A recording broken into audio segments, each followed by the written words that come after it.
"War is hell." That inscription was read on the helmet of a young American soldier, immortalized in one of the most famous photos of the Vietnam War.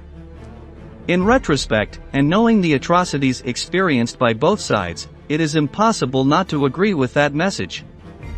In this video we are going to delve into what life was like for an American soldier in Vietnam, so put on your gear and get ready to enter a jungle where every shadow, or noise, can be the enemy. The war experience begins with the draft, and it's important to remember that the average age between World War II and the Vietnam War dropped from 26 to just 19. The average soldier was not old enough to vote, but this did not prevent them from being eligible to serve in Southeast Asia. Recruitment was done through raffles in which each potential soldier received a number ranging from 1 to 365, depending on his birthday. The problem is that, due to the way it was organized, the men who received lower numbers had a better chance of being chosen. There were ways to avoid military service, mainly if you were a professional or college student. Those exceptions were conceived as a way to intensify the productive capacity of the country, but ended up being an escape for the richest and the perdition for the poorest, who did not have access to a university education and could not avoid the service. As a result, most of the soldiers were middle or lower class youth, under 20 years of age, who were sent to war by lottery. Once in Vietnam, combat preparation consisted of a little training, geographic orientation, a few words of Vietnamese, and shooting M16 rounds to get acquainted with your new best friend. Many young men were shooting weapons for the first time, and did not have time to acclimatize before being assigned to combat operations. On paper, the mission of U.S. troops was to retake South Vietnam from communist clutches, find and eradicate the Viet Cong, and win the hearts and minds of the locals. But in reality, the main activity they carried out was walking and patrolling in search of communist guerrillas. Young Americans walked for days and weeks without access to a bath or a hot meal. They walked until they got sick or fell victim to some of the ingenious traps set by the local resistance, mechanisms designed to injure and cause infection in the limbs. As for the food, the portions were really pitiful. A hot meal was cause for celebration as rations. Pre-cooked moist canned meals were generally consumed. The emphasis was on nutrients and utility, not taste, which soldiers often compared to dog food. This was not improved even with the development of LRP rations, which were designed to withstand long journeys thanks to their freeze-dried dehydration. It is important to emphasize the environment and how nature could be as deadly as the enemy. Sure, the Viet Cong and the North Vietnamese military were trying to kill them, but so were the insects, swamps, heat waves, and exotic animals they dealt with on a daily basis. In total, at the end of the conflict, bites from 30 different species of poisonous snakes were recorded, all with different degrees of lethality. The jungle environment also presented risks on a psychological level. Americans found themselves in a strange and hostile area, with rains that could last for weeks, or endless spells of extreme heat.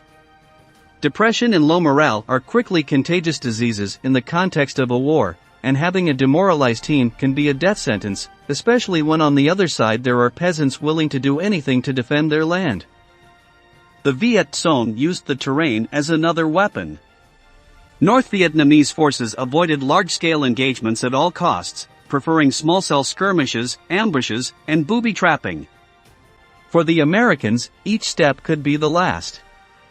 Whether it was a mine or a pit full of stakes and excrement, they never knew for sure what lay ahead. Uncle Sam's response was brutal, massive fires and bombing campaigns that sought to flush the guerrillas out of hiding or, at the very least, destroy the booby traps they had set up. Under these circumstances, the use of the infamous napalm became popular. Among the missions of the U.S. Army was to establish friendly relations with the locals, and convince them to cooperate with the military intervention. However, despite the fact that many Vietnamese welcomed the intervention with open arms, others saw the United States as an imperialist force that was coming to subjugate them. In parallel, the American soldiers became paranoid, fearing that the inhabitants of the villages they visited were actually Viet Cong soldiers. This led to brutal acts of violence against simple peasants. Over time, this caused the vast majority of Vietnamese to distrust American forces, and collaboration with North Vietnam increased. When they weren't marching for hours or being ambushed by local soldiers, U.S. troops in Vietnam were dealing with another very dangerous enemy, boredom. Much of the day was spent waiting for an order to arrive, some certainty or at least some news. The only oasis in this desert of boredom was the 6 days and nights off that soldiers earned after a year of service. With money from the army, the troops traveled to exotic destinations like Honolulu, where they were reunited with their families. Those men who wanted a less familiar entertainment could travel to the Philippines, Hong Kong or Thailand, to visit some of the many bars and cabarets. The problem was that, during these trips, the use of marijuana and heroin increased, reaching epidemic records in 1971. Still, if the soldiers were looking for recreational drugs, a visit to the doctor was enough. During the Vietnam War, more than 225 million speed tablets were prescribed, earning it the nickname the First Drug War. In addition, pep pills were handed out, basically a type of amphetamine that provided an immediate boost. Added to this is the indiscriminate prescription of painkillers and medications for neurological treatment, such as the antipsychotic chlorpromazine, which has severe contraindications in a context of constant traumatic stimuli such as war. On a first impression, these drugs seemed to be effective, as mental problems among the soldiers were severely diminished. But the success was short-lived. While the immediate symptoms were suppressed, the long-term psychological scars were even worse, with a significant increase in cases of post-traumatic stress among veterans, not counting those who became addicted to heroin and painkillers. The Vietnam War officially ended on April 30, 1975. The soldiers who managed to return did so with severe physical disabilities, or with severe cases of addiction and post-traumatic stress. In fact, it is estimated that 30% of troops suffered from some type of these afflictions after returning to the United States. It is estimated that 10% of lower-ranking personnel returned with heroin addictions, which led, in some cases, to lives linked to crime. Of course, drugs weren't the only culprit. The return home was complicated, with a fragile economy and little state support for them to resume their lives. In general, veterans were looked down upon and found few job opportunities.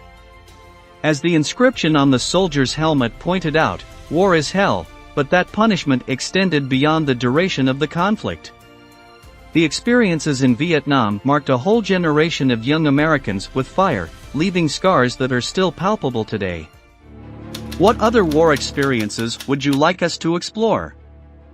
Thanks for joining us, and stay tuned for the next military history video.